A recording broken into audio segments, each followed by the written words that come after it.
Bismillahirrahmanirrahim.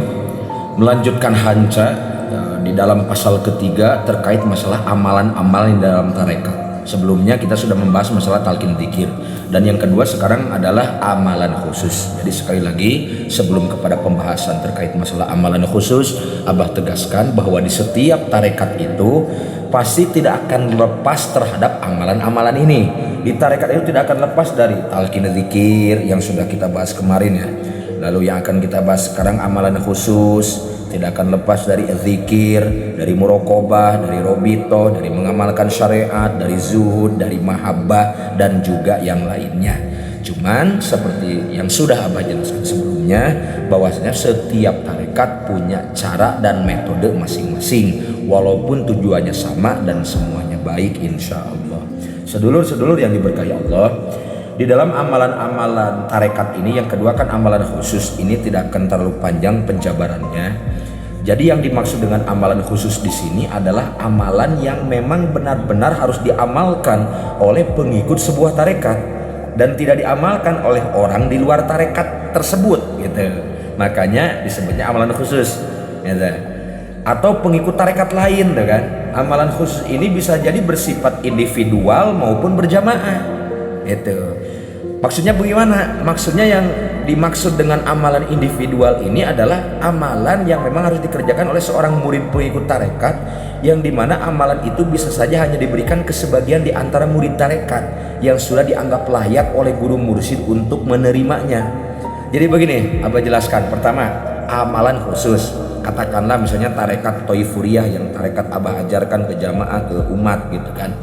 Nah di Toifuriyah dan begitu pun juga di Qadiriyah, Naksabandiyah, Syaturiyah, Sadiliyah, Samaniyah, Tijaniyah, Idrisiyah, dan juga yang lainnya, itu pasti memiliki amalan-amalan khusus. Pertama, yang memang tidak diamalkan oleh orang umum di luar tarekat. Nah itu dulu kita humkan dulu nih, humkan dulu.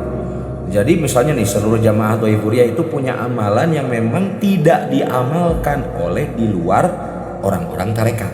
Seperti itu, termasuk di luar tarekat Toifuriyah gitu. Dan juga tidak diamalkan oleh tarekat lain di luar tarekat Toifuriyah seperti itu. Lalu ada yang amalan khususnya ini termasuk yang sifatnya individual atau khusus. Maksudnya begini, contoh, di antara seluruh jamaah tarekat Toifuriyah misalnya, katakanlah misalnya ada sekian puluh ribu, itu kan makomat dan martabatnya itu kan beda-beda. Posisi tingkatan level keilmuannya, level keimanannya itu kan berbeda-beda. Nah ketika katakanlah misalnya seorang guru memberikan amalan yang lebih khusus lagi, spesifik, yang bersifatnya individu atau khusus, itu hanya diberikan kepada beberapa orang yang memang sudah dianggap layak oleh si guru tersebut, sehingga boro-boro di luar tarekat Toifuriyah, boro-boro di luar orang-orang yang gak ngamalkan tarekat, di antara sesama jamaah tarekat Toifuriyah pun itu tidak semuanya mengamalkan, karena si guru mursyid ini misalnya hanya memberikan kepada beberapa orang yang memang sudah dianggap layak. Karena begini saudara, pelajaran yang kita diberikan ini atau amalan yang kita berikan ini sesuai makomnya masing-masing. Contoh, Abah kasih tamsilan, perumpamaan. Misal, pelajaran anak kuliah itu nggak mungkin diberikan kepada pelajaran anak SD walaupun judulnya mereka sekolah di lembaga yang sama, seperti itu. Nah, jadi setiap murid itu pasti memiliki makomat, tingkatan, tahapan spiritual yang berbeda-beda. Maka amalan khusus akan diberikan kepada murid yang sudah dianggap layak karena telah lulus mengikuti tarbiyah-tarbiyah yang dilakukan olehnya misalnya.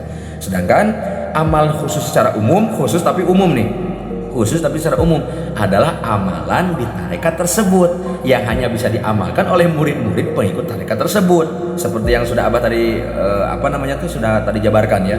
Setelah mendapatkan talqin dzikir, karena talqin dzikir ada pintu ya, dan mendapatkan ijazah untuk mengamalkannya, sehingga orang yang di luar tarekat tersebut, apakah mau tarekat lain misalnya tarekat Qadiriyah, Naksabandiyah, nggak bisa tuh ngamalin amalan khusus di tarekat Toifuriyah yang secara umum ya, dan apalagi di luar orang-orang yang nggak bertarekat gitu, kecuali memang dalam beberapa konteks tertentu atas izin dari guru mursyidnya bisa sah saja seperti itu saudara. Jadi kesimpulannya untuk pembahasan amalan-amalan dalam tarekat yang kedua ini kan amalan khusus. Yang pertama talqin dzikir.